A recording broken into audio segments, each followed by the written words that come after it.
Hey, y'all, here's a headline for you. Digital advertising will account for 53% of all the advertising dollars spent in 2020. Worldwide, digital advertising will likely hit $336 billion. That's a lot of zeros. So it's no wonder that everybody seems to be trying to figure out how to create more content. After all, content is necessary for digital advertising. If you don't have digital content, you don't have a place to run those ads. Have you ever thought about the fact that Facebook and YouTube and Google are all advertising platforms? We might think they're there for our entertainment or education, but the truth is they're there because of and for advertisements. That's the core of their business. They may use user generated content or search results, but it's all content for advertising. So, with the understanding of the importance of content to advertising, it's also important to understand how to work with content creators and the media. It might seem like a no brainer to some of you, but you might be surprised at some of the fundamentals of those relationships that we might not understand as well as we'd like. So today we're talking with Jim Sexton, who's the Vice President of Digital at B.A.S.S, which is the biggest media company in fishing. And Bassmaster.com and all of Bass's digital content is a big part of the media landscape in the fishing business. Jim oversees all of that, so he knows his stuff. As a bonus to this episode, I've put together a free download for you, the Fishing Business Guide to Working with the Media. You will be able to find the free resource at fishingbusinessschool.com/Sexton. I'll also put the link in the show notes so you can click over to it, or just type in fishingbusinessschool.com/Sexton to download the Fishing Business Guide to Working with the Media. I think it'll be worth your time to look it over. Okay, you with me? I need your attention here on this one, guys. Here we go. It's the Fishing Business Podcast.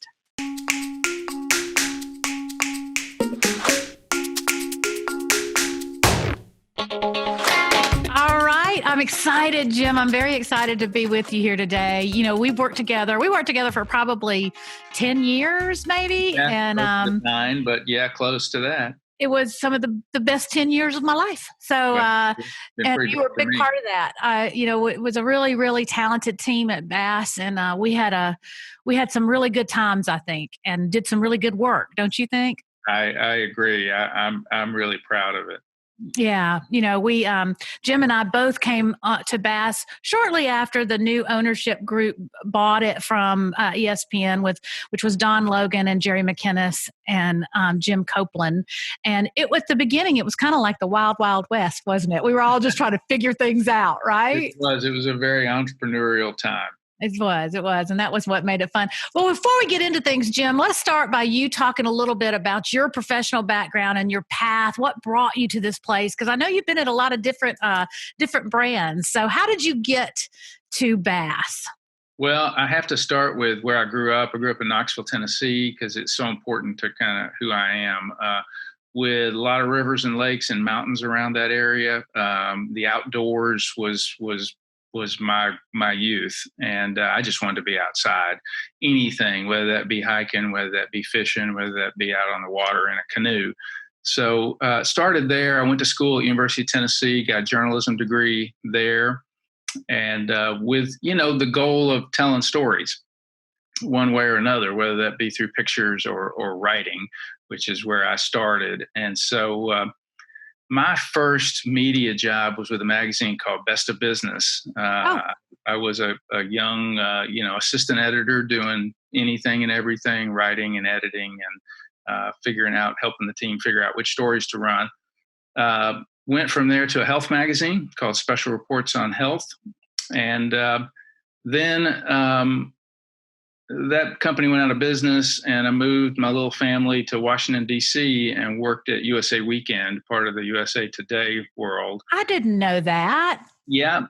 And I came in, and my beat was health, and then it was country music. They knew I was from Tennessee. And then it was teen-related stories. Worked on a series with the vice president at the time's wife, Tipper Gore, about teen. Oh, yeah. And just kind of got into everything there. It was a weekly magazine, so it was kind of fast and furious, a lot of content. But I really wanted to find a way to get back to Knoxville. And there was a new cable network that had started there called HGTV. And I managed to talk my way into getting a job there. It was in the late 90s, and digital media was starting up, and I became the first editor of their website, hgtv.com. And I got to ride that train for 9 years, where that cable network went from just a few homes up to, 100 million homes. And Golly. so for a while there, it felt like everything we did worked. I thought I was really smart, but I was part of a broader trend going on there. And the way I got down to Birmingham was Bruce Aiken recruited me to come down and run their lifestyle websites for Time Inc. out of Birmingham. They had Southern Living, Cooking Light, and a bunch of others, a recipe site called My Recipes, and did that, was in Birmingham. And then the recession hit and I got laid off. And I got really lucky or really blessed at that time, because that was about the time that B.A.S.S moved to Birmingham. And so I managed to catch on at B.A.S.S, and here we are 9 years later. And the fun part about being at B.A.S.S for me is that I do get to still be part of the management team. That's kind of what I have evolved into in my previous jobs. But what's different here is that I get to, and I need to do the fun stuff too. I need to write stories and take pictures and shoot videos and be on Yeah. podcasts. And so it's a real hands-on job, which, gosh, I wouldn't have it any other way now. Right. And you're good at it. You're really good at it. I mean, I've seen you work, and was always surprised that you had those skills that made you a good manager, and were able to, manage people and all that. But you were also a very good storyteller, whether it was visually or written, or I don't know about your video skills. I'm not sure that I've seen that, but I'm sure they're probably good. Pretty basic. Love that. So what is about the fishing sport that you like, that I know you said you really loved the outdoors growing up? Is that why you feel good here? Yeah, I mean, I love being outside, and I remember early on at B.A.S S, I would be at a tournament, and I'd be out on the water with Steve Bowman, and we'd be sitting in the middle of the St. Lawrence River, and it'd be a Thursday afternoon, and I'd look around and go, I'm getting paid to do this. Yeah. I'm at work. So that's kind of the core of it. But I love that in fishing, you have to keep learning. And I'm talking about as an angler, and you know this, that you can be pretty good at catching fish on Tuesday with a certain setting and a certain bait or a certain two baits. And then on Wednesday, a cold front moves through, and you really don't know what you're doing now, and you have to relearn and figure it out. And that's true whether you're me or Angie Thompson, or whether you're Rick Clunt. Right. Ain't it the truth, man? I mean, whether he's been doing it for a long, long time. So I love the learning part about it. I really love the relationships you develop when you're in the boat with somebody. If you're in the boat with somebody for 4 hours or 8 hours, you're good friends typically by the end of it. And I really love that fishing is a great family activity that is just plain out good for you. I agree. It's just got so many pieces to it that I love, and so I'm thrilled to be in it. I feel really blessed. Well, we talked a little bit about, your role at Bassmaster, but if you had to tell your great grandparents what you do for a living, how would you describe it? I thought about that. Was a fun question.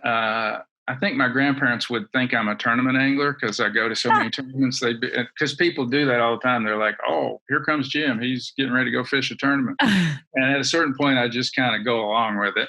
But I think they would probably latch on to the things they understand, which is, okay, he's a writer or he's a photographer. I think and with my parents, they're in their 80s, so if I explain it to them, they get confused really quick. Right. It's funny. The guy that cuts my hair is a 70-something-year-old guy, and I'll go in there and I might complain about something at work, and he'll turn around to anybody that's in the barbershop and go, "This dude's job is to go out and take pictures of fishing. So what is he complaining about?" So Isn't that the truth? But I probably didn't answer your question very well, because what I would Well, try to tell them is I manage the content for bassmaster.com and our social media, and I manage the technology too.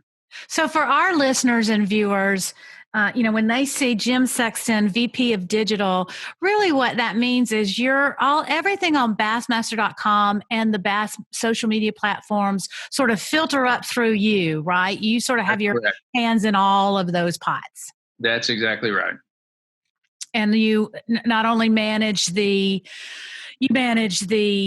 writers and the content creators, but you also manage these freelancers. You manage relationships with anglers. You manage business deals with anglers and with sponsors. Isn't that true? That's true. And you'll probably touch on this later, but an awful lot of our sponsors have content that makes its way onto the website or that we promote in social. So there's a lot of conversations with sponsors about content. Yeah. And on the technology front, with JM that Mike McInnes and that team create the live shows and have people that run our weigh-in streams. And so my role with those guys is really more on the technology front. Right.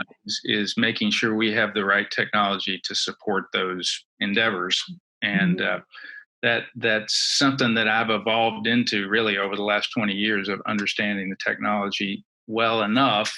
I'm not going to go in and code the website, but I do understand what we need and what I need to get lined up so that we can do our work. We don't need you to code the website, Jim. We got plenty of people out there that do that. We need you doing what you're doing. And just to let you all know what Jim was saying there about JM Associates is the production company that I actually worked at for years and years and years and years since I was a little child. And it was founded by Jerry McInnes. His son, Mike McInnes, runs the company now. And it was a television production company that ended up, after the purchase of B.A.S.S by the new group that included Jerry and Don and Jim, they ended up buying JM and folding it into the B.A.S family. So they're actually part of B.A.S, but still sort of an independent production company based in Arkansas, in Little Rock, Arkansas. And you can't say they do all the television now. Really, you have to say they do most of the video content, wouldn't you say? Yep, that's accurate. I mean, we still have video content that other people produce, but JM probably does the lion's share of it. Correct. Gotcha. Okay. All right. Before we go to break, I'm going to take a short little break here, Jim. But before we do, what is something about you that people may not know about you? I'll tell you two things. You might know the first one. When I was in college, I worked in Yellowstone Park for 2 years. And the first year I worked in a tackle store on Lake Yellowstone that sold really primarily what we sold there were lures and fishing gears for that lake, which is in that lake. But I also fished on that lake, and it's awesome. Oh my gosh, cutthroat trout, yeah. But we also had a big fly fishing counter, so I got to know fly fishing a little bit too.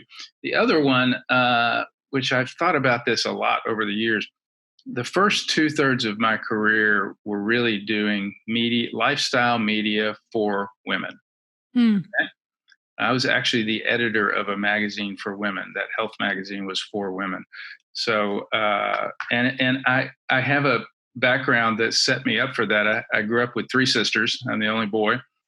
And our best friends, family-wise, was a family with 4 girls. Oh. And so we would go to the beach with the Abbott family, and it would be 7 girls and me. So it kind of came to a head, or came when I went to USA Weekend, where I swear they hired me because I was a man, because they had a primarily female staff, and I may not have been the best candidate, but I was a man. Right. So, and you could get along with females. I could get along with females. And so it's very interesting that now I work in a media that is primarily for men. Yeah. We don't exclude women, and we want more women to come to Bassmaster, but our existing audience is heavy on the male side. Yeah, I love that though. That's probably why you and I always got along so well, Jim, is because that's it. You know how to work with women and make them feel good about themselves. But I thought you were going to say that your thing that people might not know about you, and I can't remember the exact details, but weren't you part of a performing group in college? That's people have a lot of I've told this story and people take away different things, that I was in the circus or but my first job, I was essentially called Mr. Science, and I went around and did assembly programs in high schools and junior highs. And the first year was in the Midwest. I went from Chicago down to the Ohio River and really did schools mostly in Indiana. The second year was in New York State, and did a few months in New York City, but then a lot of Western and North Central New York. During the fall, spring, and winter, and so it was a performing show at schools. I did that for 2 years. I think I can see you doing that. And I think I remember seeing or hearing of a part of your presentation where you made your hair stand on end. Yeah, I'd put my hand on forget what this device was called, but static electricity caused your hair to stand up. And I actually had hair then, but I would typically get a girl or a boy with long hair to go up there to come out of the audience with me, and theirs would be much That's more great. That's cool looking. great. I love that. I love that. All right, Jim, we're going to be right back on the Fishing Business Podcast with Jim Sexton, the VP of Digital at B.A.S S, B-A-S-S. We'll be right back.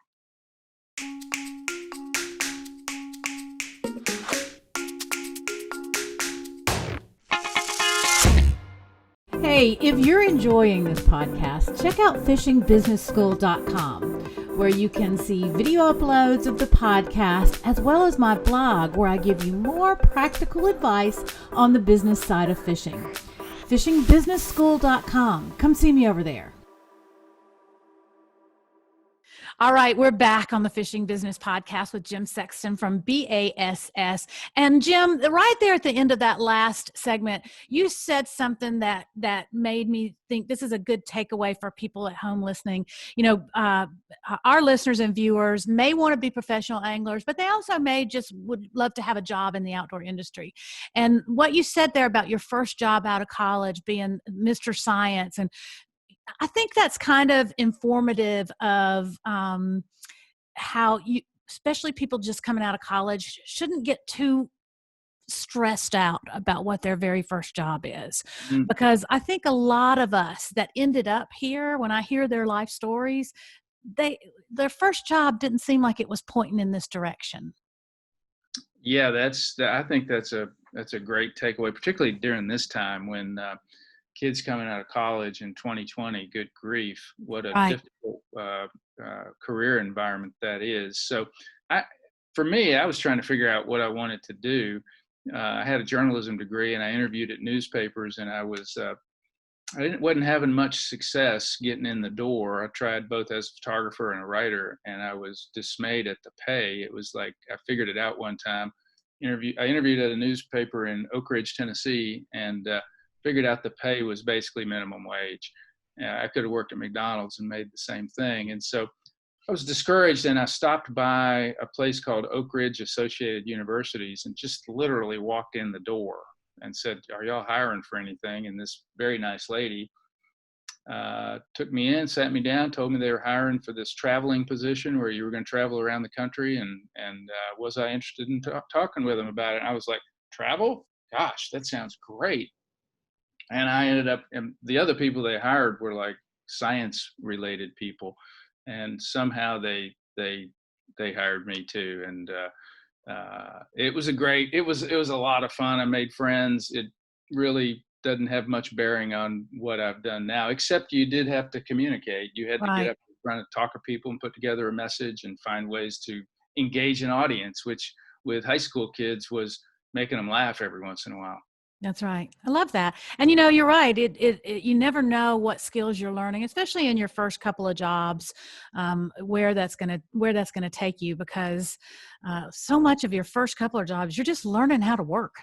Yeah, that's right. And you're figuring out who you are and all those kinds of things. So, right. And what you like. Yeah. And don't like. That's right. So we talked earlier that you've been at brands like HGTV.com and Southern Living and Cooking Light. And these are really, really blue chip brands. How did that inform your decision making now? How does working at those places influence what you do now? Well, one thing that's really transitioned over well to Bassmaster is that those brands, all of them, are very how-to oriented.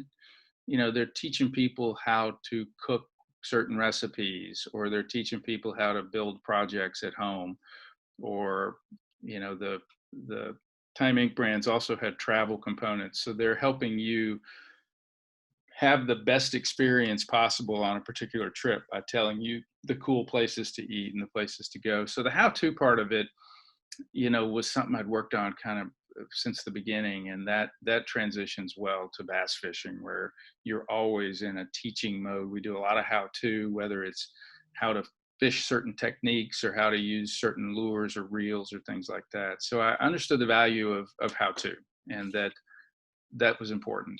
And how important is the how-to content on the Bass platforms? Because I think a lot of people watching this are probably wondering if they should be doing some how-to content in their feeds. Right. It's really important. I would call it kind of our bread and butter. A how-to story about how to drop shot that we put up on the homepage isn't going to get tens of millions of page views, but it's going to be around for years. And so the search engines are going to pick that up when people search.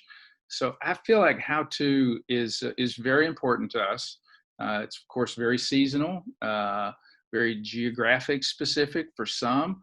So there's a lot of how-to cover, and sometimes we do it related to our tournaments. Sometimes we do it more generally related to the season. But I think you're right, for anglers who are wanting to make a career in this sport, teaching people how to fish is the basic, simple thing you can do to engage an audience. And I would also encourage you to think about it in terms of not just people who are at the same level as you, but also teach the beginners. Right. My favorite video that I've gotten from an angler during the pandemic was from Bill Lowen. And Bill did a beginner tackle setup on his workbench in his garage, and he very thoroughly and very respectfully goes through and shows how to set up a beginner rod and reel with a bobber, a hook, a lead weight, the right knot to tie, the right baits to use. It's just great. And I think we in the fishing industry forget that there's this whole group of people out there that want to fish, and they need to learn. Right. I got a call last night from my 23-year-old nephew, where he had gone to or actually was in academy, and was saying, what do I need to buy? Yeah. And I'm like, that it can be very overwhelming to stand in front of those Yeah. huge walls of lures and tackle and equipment, and try to figure out what you need. The sport is complicated. Yeah, it is. Yeah, for such a simple sport that ultimately you're just trying to catch a fish, it's complicated, and there's so many options out there. That's right. That's right. The other thing I think about transitioning from those previous brands to this one is, I kind of learned that there are simple things that the audience wants, and it's not always a big bang kind of cool idea. At HGTV, we figured out pretty quickly that when people watched those shows, one thing they wanted was, tell me the brand of the products that you have shown in that show. So what's the couch? What are the drapes? What is the sink? What is the faucet? Those kind of things. So for literally every show that was on the network, we had a page on the website that listed every single product. It was not a pretty page. It was not super cool. It just was a list, and those were the most viewed pages on the website in my early years. I bet. So we do some similar things with Bassmaster for the winners of tournaments. So talk a little bit about the process of how you get a story published from concept to, sort of getting it online, working with the writer or the content creator, and then also how you measure, how well it does. Sure. The concept for stories, I would say, come from three places. All right. One is, we're here in the office. We think about Bassmaster and our tournaments and our anglers all day long. And so somebody will say, maybe me, and we say, hey, we need to catch up with the AOI leader. It's a third of the way through the season, and we need to do a story on that person, what they're thinking, how their season's going, how they're feeling about the rest of the year. And we would assign that to someone. Could be a story or could be a video. So concept wise, it can work that way. It can also work where a freelance writer or videographer calls in and says, hey, I've got an idea. And I was thinking of one that was recent where Steve Wright, who in Little Rock or in Arkansas, had an idea for a story about Scott Rook, the retired elite angler, and he had stopped by the store that Scott Rook manages and outside Little Rock, I guess. I think it's called Southern Outdoors. Yep, Southern Reel Outfitters. Southern Reel, yeah, there you go.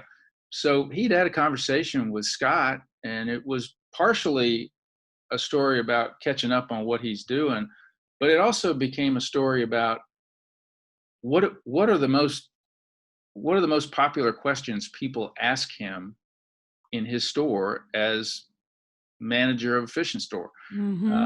And so there was some great little insights that came out. So anyway, that was a pitch from a writer. The third way is that an angler will mention something. Might be a story pitch, but it also may just be in a conversation. And I'll tell you a specific story. I talked to Jason Williamson, lead angler of Jason Williamson, last week, something related to one of his sponsors. He had a new sponsor. But in the course of the conversation, I said, so how you doing? What's going on? And he said, man, my son is graduating from high school this Friday. I'm really proud of him. He got a full ride scholarship, fishing scholarship to Erskine College. Well, there's a story. Wow. The son of a lead angler who's going to college on a full ride fishing scholarship. That's interesting. So story ideas come from a lot of sources. It might come from a sponsor as well. But anyway, that's the beginning part. That sometimes takes the most time. Then they write it, or we shoot it, or we send a photographer. The content gets done. It comes in-house. We have myself or two or three other people who will edit it and then publish it, which is put it into our content management system. It's basically you work in various buckets to put the text in, to put the photo in, to put the headline in. And thought goes into the headline because you want it to get people's attention. And I kind of, when I struggle for a headline, I think, what's the most interesting thing in this story? Because that's what people want to know about. So get a good headline on it and then hit publish. And we determine where it goes. Does it go on the homepage or a category page? How high up does it go? How low does it go? And then does it go into social media also? So once all that is done, you asked about the metrics. We use a couple of systems. One's called Adobe Site Catalyst, and we also use Google Analytics. And we check to see how that story or video performed, how many people clicked on it. It's almost like birthing a baby. You put it out there and then you see what happens. And so, we see how many people opened that story. And that gives you a sense of whether that topic was as good as you thought it was. Now, I have to ask this. Is the number of views or the impressions that content or story get, is it the be all end all for what kind of content you want to put on your platforms? I like that question because it's not. I'll give you an example. We do conservation content, and it's not always the most consumed, but it's important to the B.A.S.S brand. It's important to who we are. Some of the beginner topics that I mentioned earlier, those aren't going to perform as well as the man cave photo gallery we did about Gary Klaus last week, because he's a well-known guy. He's the president of Phoenix Boats, or CEO. That blew up. It did great. The story about you don't know how to fish, where should you go, isn't going to do that well because it's just a lot of our audience right now already knows how to fish, so it's not going to perform well. So I think there's kind of two categories. One is for our business to do well, we need content that a lot of people like. All right. That's what advertisers want to be in. But we're looking at furthering the sport, furthering who Bassmaster is as a brand. And all of those things aren't going to perform well initially. So we try to do both and do a fair amount of both. I love that. You know, my mentor at ESPN was a man named Bill Fitz, and he had been around forever and had done everything there was to do in sports TV, including, you know, he directed the very first Super Bowl and a Wow. lot of accolades. He's in the Sports Broadcasting Hall of Fame, and he told me one time, he said, Angie, you cannot get too caught up in ratings, because Yeah. ratings aren't everything. They're important, but really there's somebody else's job to figure out. Our Yeah. job is to tell good stories and to tell the right stories for the Mhm. ESPN brand, right? Right. And Right. but then on the other hand, you know, there were other people there that would also say at ESPN that would also say, until you go to work for PBS, public broadcasting, we do have to care about ratings. Yeah. We do have to care about the business side. Yeah. Yeah. And one piece of that for us is on the website and in social is if we only cared about the numbers, then we really only do content about the superstar anglers in the sport. All Right. right. Because they're superstars. People already know who they are. They like them. They want to click on the content about them. We know that. But we have an obligation to the rest of the elite field and the opens and the college tournaments and the high school tournaments to tell those stories too, because they deserve attention. They have good stories that need to be teased out. So anyway, that supports what you're saying. Got it. Yep. Got it. I agree. Okay. What do you, in your mind, if you could distill it down, because this is a very, very complicated question, but if you could distill it down, what does make good content? I like thinking about that. It could be a giant answer, but I wrote down a few things that because I think you kind of got to simplify it. But on the basic front, it is, does this help the audience, an angler who's reading this, become a better fisherman? Okay, for Bassmaster, that's one definition of what is good content. We need to help people catch fish, catch bigger fish, that kind of thing. So thinking more on the how-to and gear side, and even on the tournament coverage side, that's a definition. And you know that with our live show, part of the goal of that show and part of what people get out of it is learning how to fish and learning how to fish certain techniques in certain locations. So it's not just entertainment; it's also, does it help the audience become a better fisherman? But that's kind of, that's, put that off to one side because that's pretty definable. What makes good content, I think, is there some drama or intrigue? That's good for tournament coverage. But after that, is it interesting? Is it compelling? Maybe is it compelling even to people who don't fish? Okay. Ultimately, I think about that some, because if it's interesting on a human level to people who don't fish, it's going to be interesting to people who do fish because we're running it on Bassmaster and it's about an angler. So I think my definition is pretty simple, and I remind myself sometimes that if you haven't been doing content for 30 years like I've been doing, that doesn't necessarily make sense.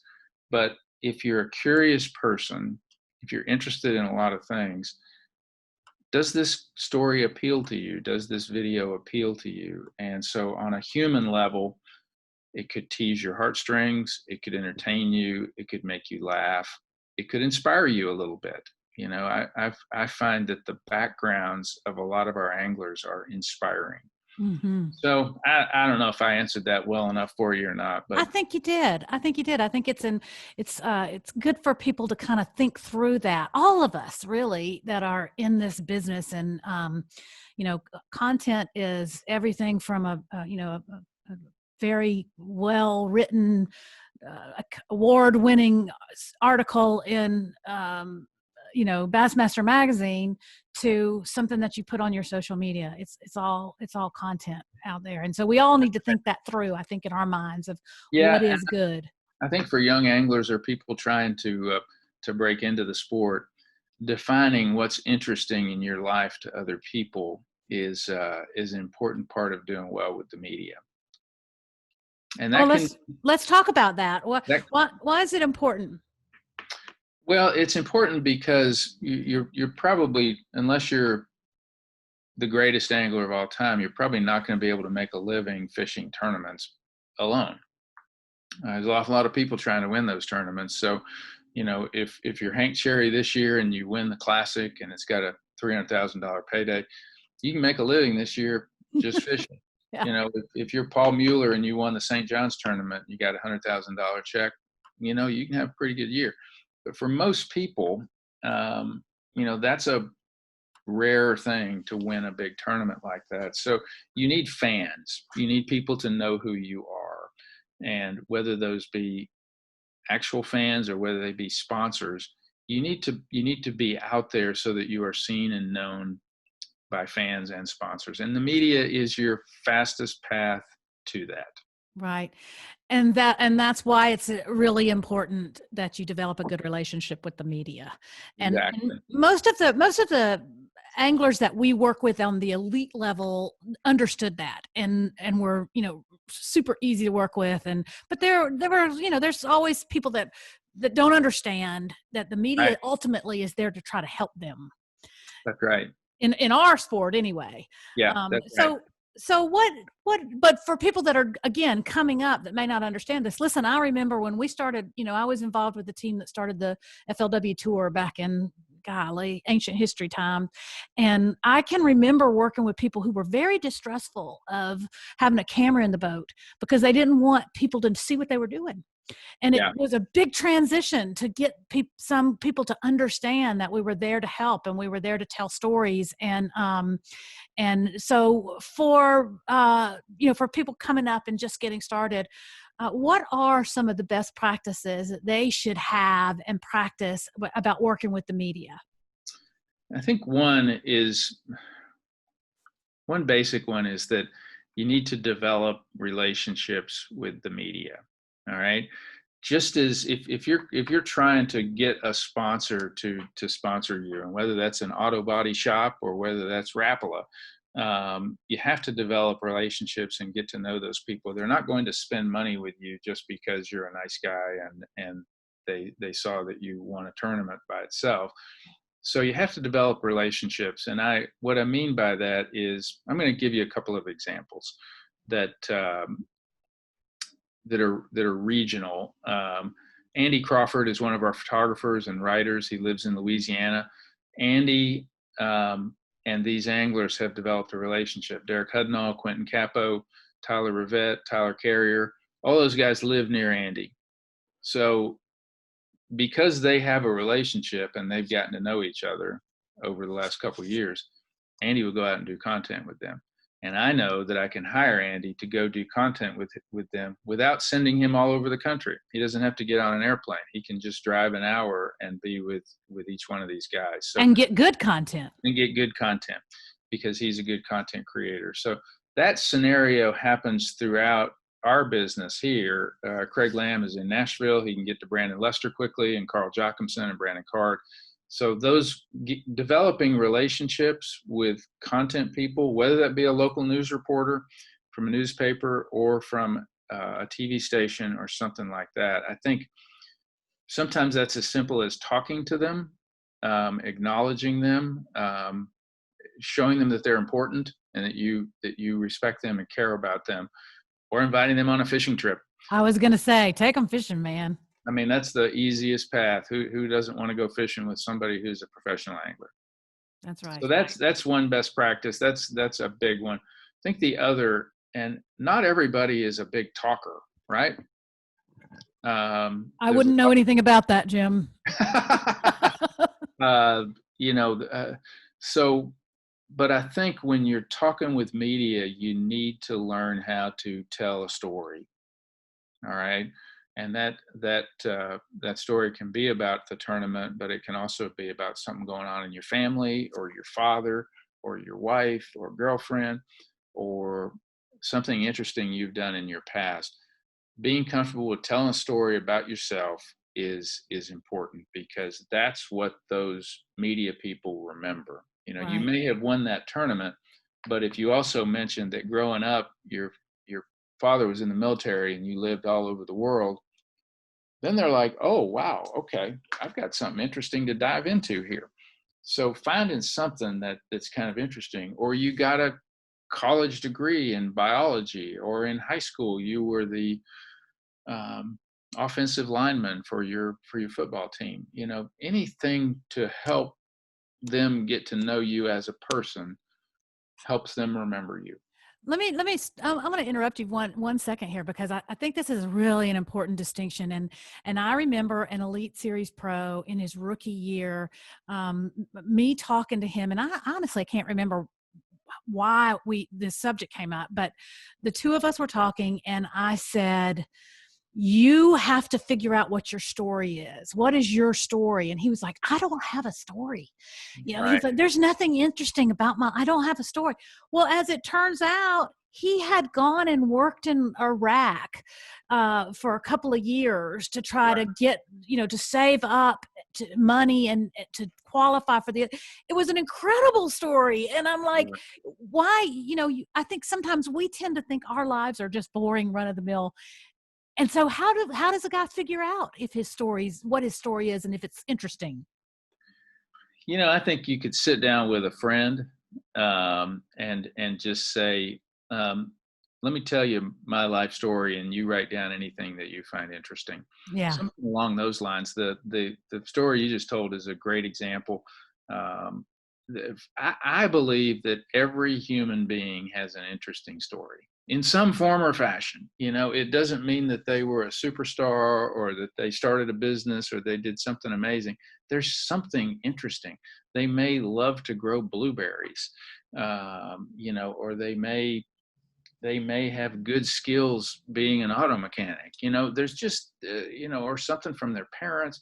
Everybody's life story has something that is compelling and interesting. And A so hundred that'd be percent one way to agree. do it. You could write them down yourself. You could run them by somebody else and sort of test them out and say, what do you find interesting out of this? And ask that friend to ask you questions, follow-up Right. questions. It's a great idea. That's great advice. I love that. So what else? What else? Do you have any more tidbits for us? Tips I, on I, working with the media? I think the other thing that can be helpful is, what are the areas in your life that you're passionate about? Is it helping underprivileged kids? Is it the Asian carp on the Ohio and Mississippi and Tennessee River? I mentioned that one because Mark Menendez, one of our lead anglers, he's a fisheries biologist, and that's something that he's very passionate about. So anytime we need anything related to that, we go to Mark Menendez. But I think finding teasing out a few of the passions in your life, that's another angle that writers and videographers like to know about. I remember a video that JM did a few years ago about one of our Louisiana anglers. Geez, now I'm forgetting his name, but he raised cattle. Oh So yeah, here we have a guy pursuing a professional fishing career, and he raises cattle too, and that's pretty interesting. absolutely. I love that. So when you are talking with the media or working with them or getting interviewed or doing a story, do you think there's a conscious a guy should or a girl should make a conscious effort to shift their mindset from sort of a competition mode to an interview mode, especially at a tournament? Right. Yeah, I think you have to slow down a little bit, take a deep breath, and be able to tell the story of your day, and weave in a few details that keep it interesting. Showing the excitement and the passion and the breathlessness of your day. Let's say you had a terrible day, and in the last hour you caught 7 big fish and were able to cull up to 28 pounds. You know, the reporter or the videographer seeing your excitement there is not a bad thing. It's just you probably need to go into a little more detail, and be able to do it more than just with hand symbols, and then be able to tell that story. So I think, as much as anything, it's just take a deep breath, slow down, and really tell the whole thing. I want to tell you I'm going to tell a quick story and tell on Steve Kennedy. But when Steve first started at Bass, was an engineering major, and Steve has a very definite way of looking at things, and I love him like a brother, so I feel okay about saying this, but he's pretty black and white about a lot of things. And at the time, I was gathering some content for the digital team at tournaments where I would do these little anecdotes. I can't remember what they were called, but it was kind of like overheard, at the tournament. And I would try to get information out of Steve, and he would just never give me anything. I would go up to talk to him, and he just kind of would never. So I went to Julia, his wife, who is a good friend of mine, Yes. and I told her, I was like, what am I doing wrong? I can't ever get Steve. And she was like, oh, he doesn't realize you're trying to interview him. She was like, let me talk to him. You know, so, so she comes Perfect. back. She says, listen, I had a conversation with Steve last night. I told him, anytime anybody comes up to you and they're holding a pad and a paper, consider yourself being interviewed. Yeah. Yeah. That's great. And that makes me think about, I think one thing that anglers one of the basic things they have to realize is that people working in the media, the writer, photographer, the videographer, it's their job to interview you, to get the story out so that the fans can read it. That's their job. If your job is to catch 5 good fish in a day, theirs might be to shoot 5 videos. So they want to work with you, they want to help you. They'll, if you ask them even and say, I don't know what to talk about, they're not going to write that down in the story, but they're going to try to help you succeed in that interview. Because if you do well, they've done well, they get to stay employed and work another day. And along those same lines, Jim, talk a little bit about why it's important to follow up if you get called. I know a lot of people will get called about an interview, like, I'd like to do a story with you, or I'd like to talk to you about what happened today. I'd like to just do a quick phone interview. Why is it important to call them back quickly? Talk about that whole process. Well, it's a really important topic because it tends to be problematic with anglers, where I've I can't noticed. tell you the 100 conversations I've had with freelance writers and videographers where I say, "Where's the story? And you told me you'd have it to me today," and they say, "Well, I can't get the guy to call me back." Isn't And it so shocking? it is, and I think if you're fishing for a living, you may be out on the water, you may be in a tournament, you may be focused on doing whatever you're doing, but if you don't get back to that content person, then they move on and interview somebody else because they've got a deadline. They make their stories have to be done by a certain time, or they don't get paid. And so you got to get back to them quick, even if that's, hey, I'm calling you back. I'm in the middle of something that's going to take me all day. Is it okay if I call you tonight? Right. So I think that's really important. And so many of the anglers I work with tend to work best via text. Okay. I got their phone with them at all times. If you text them, they can give a quick response. But if somebody calls you and leaves a message, definitely get back. If you're not a user of email, if you don't use email much, start paying attention to your email, because that's another one where, I was talking to one of the top end professional anglers last week, and his wife says he doesn't even know how to use email. And if you're starting out, you got to be good at those things too. Right. I want to tell another quick story, but this time I'm not going to tell you who it is. But I used to produce this show for ESPN called Bassmaster University, and it was a how-to bass fish how-to show that aired on Saturday mornings. And it was a great time slot that got really great ratings. It was a terrific show, and we used pro anglers. And when you think about this, Jim, these were opportunities for these pro anglers to show their sponsor's product in use and Wow. how to use it, and on ESPN. And it was a huge opportunity, and one very, very well-known angler. I asked him to, we would sometimes shoot at the tournaments. So if someone got cut and they weren't going to be fishing on a Saturday, I would say, hey, can you come shoot this little segment with me for Mhm. Bassmaster University? We'll meet at such and such place, and I'll have the camera crew there, and we can knock it out in 30 minutes. You show me how to set up this reel. And one very, as I said, very well-known angler, we agreed to meet at 9 o'clock on Saturday morning, and he was an hour late. And I was astonished. I'm like, this is the ultimate for your relationship with your sponsor. It's the ultimate thing you can do for them. And Right. why you would be an hour late, uh, it just blows me away. And it wasn't that I had to have I had to file a story, but for me, it was, I have the camera guys from 9 Yeah. until 11, and that's it. They got to go do something else. Right. So, and I have other things lined up to shoot at 10, so. Yeah.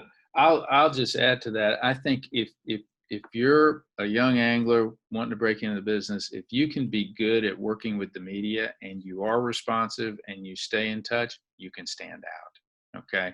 Because there's an awful lot of anglers, even at the top of the sport, who don't prioritize it. They think, I got to fish, I got to work with my sponsors. Okay, the media, yeah, I'll do it when I got time. But I think if you can do a great job on this front, on the media front, you can stand out.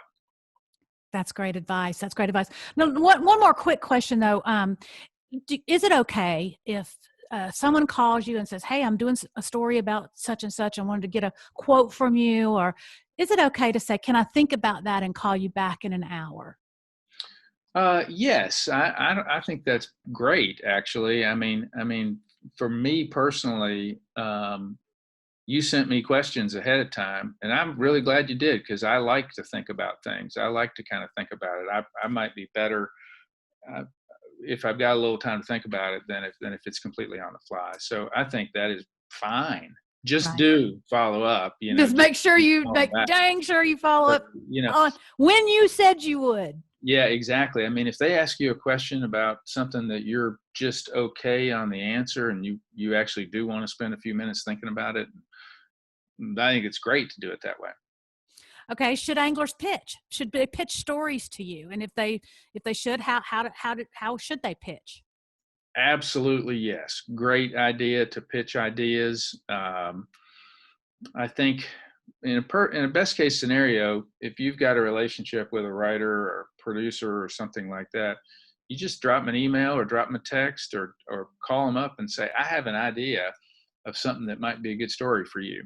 Uh, and I'll tell you, during the pandemic, which we kind of shut down in late March, and so I've had 3 months of a lot less content than I'm used to dealing with. And we have a few of our anglers who have pitched ideas during that time. And I got to tell you, I was hungry to hear their ideas, and there were some really good ones.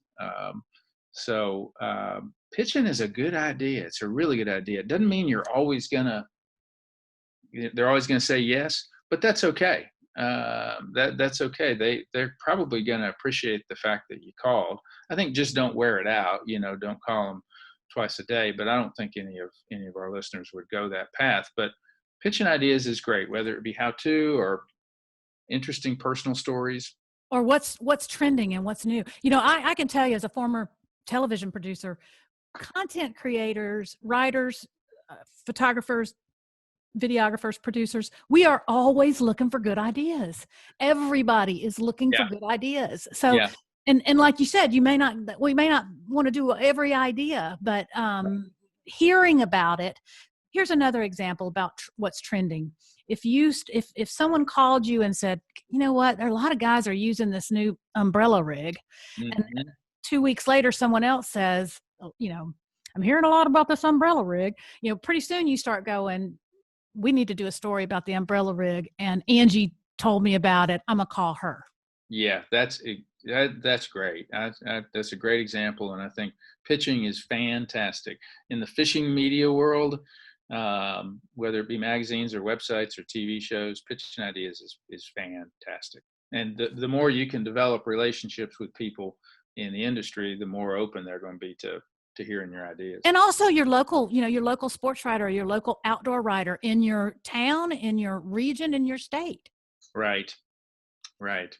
Okay, who is somebody, Jim, not a big superstar? We're not talking about Brandon, but who is somebody that you think is doing it right in terms of developing their relationships with the media, and what are they doing that you think is right? Well, I've got a few. I mentioned during the pandemic we had people sending ideas and actually sending content in, and so this is more. These guys I'm going to mention have been doing some content on their own and sending it to us to see if we want to publish it. They're doing it for their own channels, their own YouTube and their own Facebook and that kind of thing. So I've seen some really good work. Jeff Gustafson, the Canadian angler, talk about unique. He's a Canadian angler fishing in the U.S. He's got videos about ice fishing and what they're doing up north. Pretty dang interesting for those of us that live below Canada, particularly in the South where we really never ice fished. Gussie's done some good work. Chad Pipkin's done some fun things. He got a new baby. So, some of the things he has sent in video wise were like his exercise routine with the baby. That was a lot of fun. Drew Benton and Drew Cook are working on a video series. They've got a videographer they've hired. So they're doing some interesting things. Destin DeMarion's a rookie. He sent us some interesting things. So those guys, those are guys that are doing content and looping us in on it and saying, do you want it? And a lot of times the answer is yes. So that's kind of best case scenario. You've produced it in a way that you like, and then we've run it. So I'll tell you a couple other, people who are doing it right. Brian Latimer on the Opens. Brian Latimer works well with media, does a lot of content. Chris and Trait Zaldane doing a lot of content. They work really well with the media. I mentioned Bill Lowen. Bill, gosh, based on that video and 2 or 3 others he's done, I want to work with him more on that kind of topic. He's got young kids. Love Bill. Yeah. A couple of rookies that I've seen this year who have been easy to work with and have interesting backgrounds. Wes Logan, he lives in Springville, Alabama. He's produced some videos that I thought were great and worked with some of our writers. He's been good to work with. Kyle Welcher, another rookie. Got to have one of the more fascinating backstories of any of our rookies. He gambled professionally for a living for a while. Oh my gosh, I did not know that. Took a year off from fishing to go to Vegas and save some money. So Kyle's been great to work with and is doing some interesting content, and I could see him making a name for himself. So I've probably missed a lot of guys, which sorry about that, but I think there's a lot of good examples of guys who are stepping up, reaching out. They start to understand eventually that for them to succeed, they have to show up on our platforms. Right. What's your best advice on how to handle, it doesn't happen a lot in our sport, but what's your best advice on how to handle controversy? Well, I thought about it a couple ways. If you've made a mistake, let's say you got DQ'd for something, and I think about Derek Hudnall last year. He got DQ'd for he practiced on a day when it was off limits, and he realized it. He called in, he turned himself in, and he owned it. All right, he owned it. He said, "I screwed up." He didn't try to blame B.A.S. or call it a stupid rule or something like that. And then he actually came to the tournament and served as one of our media boat drivers. So I think if it's a mistake you've made, owning it, that's what we all like to see from the people who we know and work with. If it's a national controversy, of which we have quite a few going on right now, I think before you weigh in, weigh the ramifications. What's your sponsor going to think? What are your fans going to think? And then really, if it's something that's very important to you and part of who you are, I think as long as you're respectful and kind and humble about your position and not angry, you can weigh in on some controversial stuff, but it's a little dangerous. I think you got to do it very thoughtfully. Don't just fly off the handle and start posting things in social that are your point of view. Have a neutral source, a spouse or a girlfriend or a friend, give you feedback before you jump on that train. Or your mama. Or your mama. Ask your mama. She'll tell That's you. always good advice. Hey, what lights you up right now? What lights you up in the business or the marketing or the content world? What are you excited about? Well, I've touched on a little bit of it. I think anglers doing content on their own, taking the bull by the horns and controlling their own destiny a little bit, I think is a great trend. We've got some great content producers that are emerging, whether that be, you mentioned Brandon Palaniuk, Gerald Swindle. I talked about Bill Lowen and some others. I think that's a cool trend, and I think with the advent of these devices, the phones, everybody's a content creator, so getting good at it is good. The other piece of that is all these brands that we work with, they're doing content now, and some of it's pretty good. So I think those two trends are pretty darn interesting. Love that. Before we go to break here, I do want to say one more thing. Earlier in the conversation, a lot of topics tend to come back again and again and again on this podcast, and one of them has been content. And Johnny Schultz talked about, if you haven't watched the episode with Johnny Schultz talking about his YouTube, we talked about Brian Latimer some, and we really talked about what you just said about how really kind of everybody has access now to be a producer, and you can produce your own content. You don't have to have the $5,000 camera to do it with either. You can do it with, like you said, you can do it with your phone. Yeah. And Brian Latimer did it with his phone up until just recently. He'd done a lot of content with his phone. So that's a trend we hear a lot, and I hope everybody really takes that seriously. It's a key thing. The other thing that comes back again and again is relationships. And we started this conversation talking about your first job being not what you ended up doing, but I imagine it helped you inform your decisions and how you got set on this path, and it probably involves some relationships. You have college age children. I have college age children and college age people in my life. You have college age people in your life. And don't you think that what we've talked about there as it relates to relationships is not just in the fishing world? Oh, no, it's the whole deal. Yeah, it really is. And there's a kind of a trite saying about finding a job. It's not what you know, it's who you know. And that bothers me a little bit, because that means you have to know people to find a job. And sometimes that's hard. My daughter's looking for a job right now, and it's a hard time to be looking for work. And she's frustrated because she doesn't have necessarily the connections in the field that she has. So, but that said, all you can do is work on that. If you don't have them now, start looking for ways to work on it. And that may be the owner of your local tackle shop. That may be a friend of the family, or anything like that. So you know what? It also might be the media, because if I'm a sponsor and I'm trying to figure out who can I start working with, a good person to ask is a writer who covers tournament fishing. Yeah, absolutely. No, great thought. All right, Jim, is there something, we're going to take another break here, but before we do, is there anything I should have asked you that I haven't? I can't think of it, Angie. I was going to say the content needs, well, let me give you one thing. All righty. We talked about the sponsors developing content. Okay. A lot of them are doing it. A lot of them are doing it really well. They've hired people that work at most of the big companies, and even the small ones too, have writers and videographers on staff. So as an angler, if you're thinking about how to engage with media, part of that is working with the media people at your sponsors.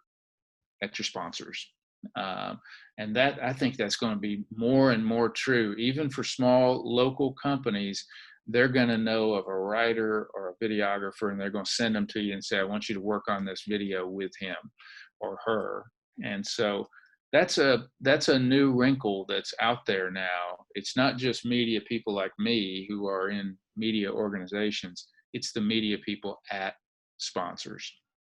And that's your bread and butter right there. That's right. Another important relationship to maintain. Yeah. We're going to be right back. Take another quick break, and we'll be back with Jim Sexton from B.A.S.S. I really want to hear from you to know what kind of questions you have and how I can serve you best in this podcast.